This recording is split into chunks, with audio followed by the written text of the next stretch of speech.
Yeah, good morning, guys. How are you? I hope you're all right. Um, I hope everything is okay with you and you're all doing well. Well, first of all, I need to talk about a lot of things, but let's just have a minute silence for the death of my mom. So I'll look at my clock, and it's about 11. Once it's 10:52, I would pause for a minute silence, and it's just starting now.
And that concludes the minute silence. Thank you. First of all, I need to thank everybody that has called me, checked on me, and messaged me, my family, my my family and friends from school, from the university, my colleague at my workplace, and so many messages that I wouldn't be able to individually send to you, but I've tried as much as I can to send messages to you guys. And if I've not, it's just don't take offense, please, because it's I mean I've spoken more than yeah, I spoke in the last 48 hours more than I've ever done in a month. So it's a little bit overwhelming. But thank you very much. Thank you. God bless you. Thank you for remembering me in my trying times. And I need to talk. I'm outside at the moment. I'm in my car just sitting down. I just spoke to one of my close friends. We grew up together. I've known him since the late 70s. And thank you, you know who you are when you say this. Thank you very much. And every other person that have called me, and even every person that have left a message on behalf of my mom, thank you very much. God bless you all. I'm in my work clothes jacket. It's a little bit cold. I have cough, and it's because of as a result of the cold and too much talking. But I can never stop talking. And I'm outside, so you can hear the sound of the car going. So I do apologize when I had the mini silence. And I'm on Basil Stoke Road, one of the busiest road in Reading, and I've lived on this road now since 2009. So that's about 15 years ago now, more than 15 years, coming to 16 in May. Anyway, let's talk about my mom. My mom is a wonderful woman. God bless her. Thank you. See, for me, I look at myself sometimes, and it's like a privilege to have come out from that woman. And I'll tell you something today, and I don't want people to take offense or be angry. It's a decision because of what has happened to my mom, and it's a decision I want to take when I'm gone. So don't be offended, however short or long it is. I want to be cremated. I know it's going to be a shocker to a lot of Africans, but don't be a shock. And I know why, and I'll tell you why. And I said, I will tell my son this: when I'm cremated, he should take the ashes back to New York, back to where my mother was buried, and pour it there. Initially, I was thinking of pouring it across the ocean. But now he should do that. I will tell him when it comes today, because it's going to come today. It's also a wonderful son. I mean, I've had there's a lot to talk about my life. I think I would start doing a podcast now, and I'll try and post it as much as possible. Okay, back to my work. I went to work today. I went to work yesterday, and I've been going to work since 4th of January. Okay, and on that's for last week Saturday, not this one, the upper one. So the first Saturday of the year, I've been going to work, and I will stop work on Tuesday. And I'm sure people will be asking, hang on, you always go to New York. Why have you not gone to New York to see your mom in the dying period? And there's a lot, I'll tell you, there's a lot to do. There's a lot to clear.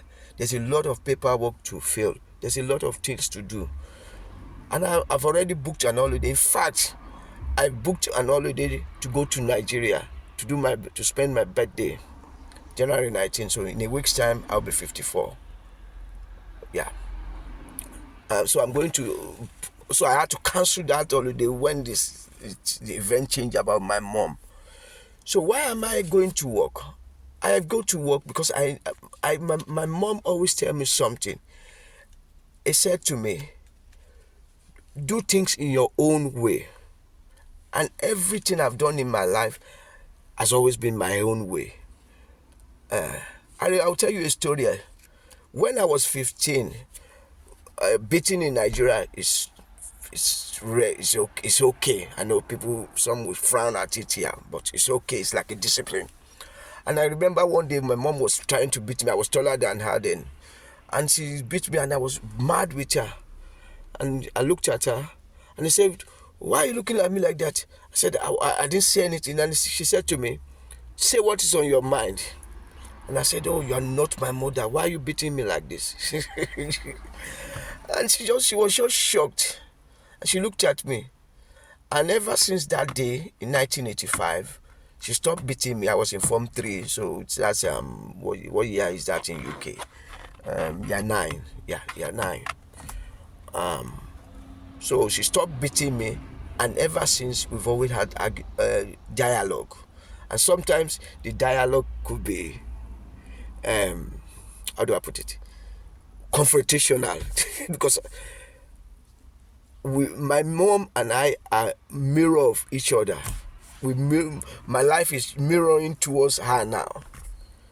She's been widowed since 1982. And I've been, and she was around 33, 34.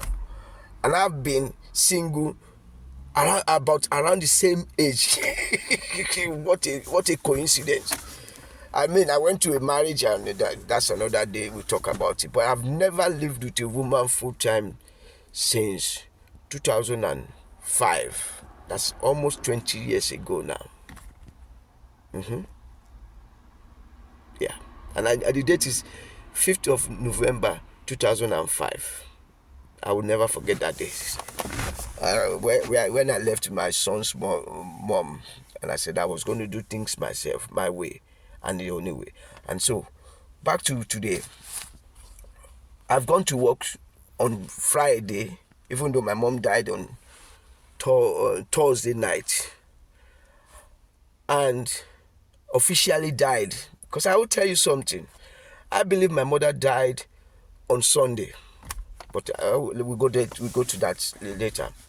So, I went to work yesterday, today, on Friday, Saturday, Sunday. And I will go to work Monday, Tuesday. Then I'm traveling on Wednesday morning. Okay? I went to work because I like to do things my way. I know it's not everybody's cup of tea, but I like to do things my way. And I always tell myself, my way, the only way. I'm not saying it's right for every old person, but it's right for me. It's working for me. It makes me feel comfortable. It makes me feel that I'm in charge. I'm in charge. I'm in charge of my destiny. I'm in charge of the situation. I'm in charge of everything that is happening. I don't want anybody to be in charge of my decisions. My mother has always said, you take your decision, even though sometimes some of the decisions She didn't like my lifestyle, my exotic lifestyle. My mother never love it. My single life, my mother I tell you what, she never love it. My the only my lifestyle. I mean, I mean, I'm a bit of a naughty boy. I would say that, but we talk about that. I think what I would do is that I will be saying things comparing it to my mom. So we had a so I'm back to this job again. Sorry for me deviating. I'm just looking at the road. You can see. I don't know if you could see my road. Oh, I couldn't. I can't turn the camera. Okay. Um, and that's it. So I want to go there. They buried her yesterday, according to Muslim rites. She's a very, very religious person. In fact, the last battle we had was I went to see her during the Eid Mubarak. And I told her, she was in the morning, we sat down together, we were going to the mosque, Namik. Thank you very much, Namik organization in Brooklyn, New York. I think it's Dean on Ross Avenue. I still remember the address. And our last battle together was that I came to her and we sat down and I said, Mom, you know what? This time around, I'm not going to pray with you. Bless me. And she said, why are you not going to pray with me for the Eid? I said, because I don't do that in Reading. My lips are a bit dry, it's cold. So I said, I don't do that in Reading. I don't do that in Reading. So why do I do that? This is like a nice service. And she said, oh my God, you are a Muslim, this and that. And I said, yeah, I'm a Muslim, but I don't pray. I don't observe the Islamic thing. Luckily, I can't fast because I have ulcer. So I'm on prescription tablet for the rest of my life. I'm dealing with that. And she was not happy. I said, well, I've taken my decision, Mom, and you know, my decisions are final. She gave me a dirty look. And I just smiled. Whenever my mom gives me a dirty look, I smile because then she understand that there's no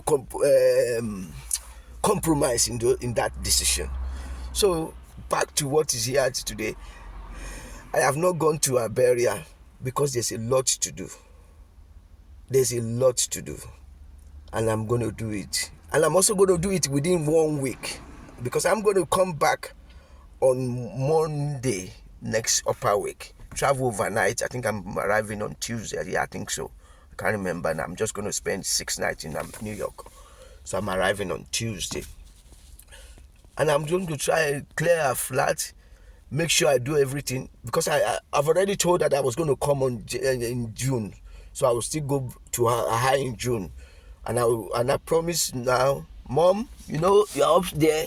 I'm going to come and see you every time on your birthday, October 7th, every year of the year for the rest of my life, unless I'm not able to fly the transatlantic. And also, I will try as much as possible. I don't like winter I don't like January in America. It's very extremely cold. So I'll also go and see her on the anniversary of her date. Actually, my mom died on Sunday. And people will say, why? How did I know? Yes, I know. I'm telling you now, my mom died on Sunday and she gave me all the clue and she said to me, keep quiet, watch me die slowly. She held the power and she used it to her last day breath. And I said, and you may ask me why. Okay, why? The reason is that on last week Sunday, which was today's what? Today is 11th, right? Is it 11th? No, 12th, 5th. 5th was, yeah, I should have remembered. 5th was my brother's birthday, my mother's firstborn. And my brother posted something on his profile, on his wall in America, in Canada. Is telling Odogu. Odogu means a powerful person. Okay, powerful or rich. So he posted it on his birthday, and I sent him a message, and I was waiting for a notification from my mom. I think he posted the message around UK time, 11 or 12 o'clock. I can't remember now, 12 or 1. And when he posted that, my mother didn't respond. Meanwhile, on last week Saturday, on the 4th, we always talk every 5 o'clock UK time, 5 o'clock in the evening UK time, 12 a.m. in the afternoon New York time. Every Saturday, that's our talk. Although in some exceptional cases, we might talk, like maybe if I'm traveling or she's going somewhere, we might talk in the weekdays, or maybe she's has issues, a lot of issues with her phone or something, which I will also talk about at some point. Because what I want, this thing is that I will always make this video now to post it to celebrate her life rather than be upset. I'm not upset. I'm happy for her. She's gone to sleep, to enjoy life, to relax, to not face the heat. Because even the last time I went to New York, the day I was traveling, there was the heat bomb coming, and the temperature was going to be in excess of 100 Fahrenheit, and that's about 40 something Celsius in our UK here. And I said to myself, take care of yourself, or this is too hot for me. I'm running away to UK. I'm used to our rain, cold, minor cold, although it's been extremely cold these days now in UK. Minor cold, rain, and the English weather. It's like, I don't want to say it. People know what I'm talking about. So on the last day I left New York in May was the last day I saw my mom. No, June, sorry. I can't remember the dates now. But what I will do now is every time an event comes up, I'll post a picture and then talk about that event. So, what I was talking about. Anyway, back to, I've forgotten now. So, with my relation to her, sometimes it's like an old couple, and I think maybe she calls me her husband. I know people find it strange, but she calls me her husband, and we are like an old couple, married for 54 years. So I was married to her from the day I was born.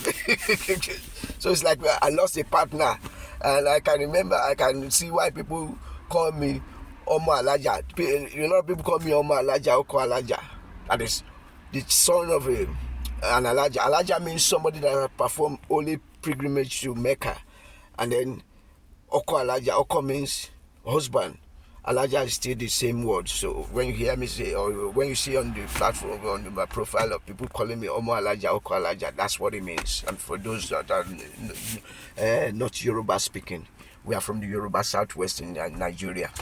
My mom is born in Lagos.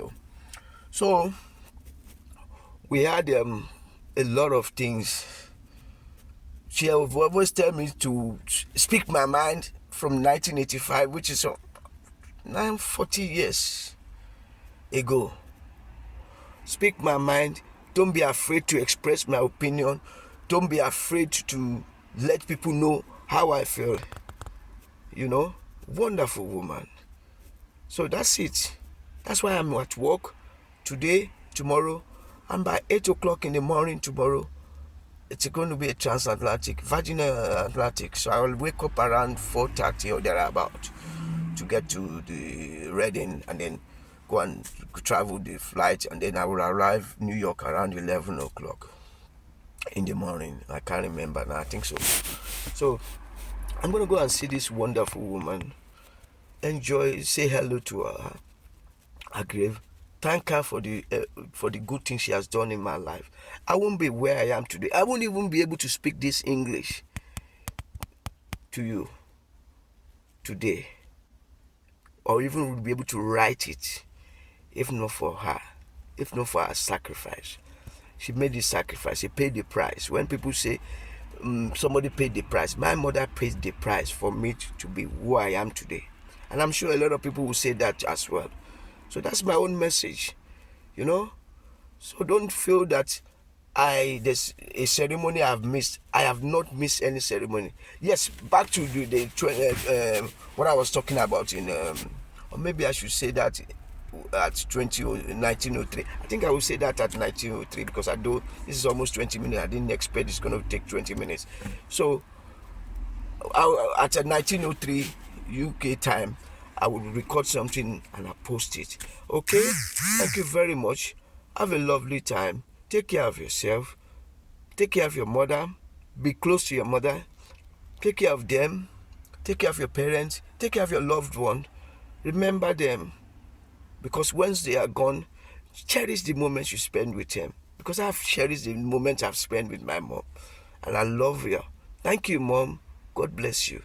Mom, thank you very much. Eshe go, mommy. Goodbye.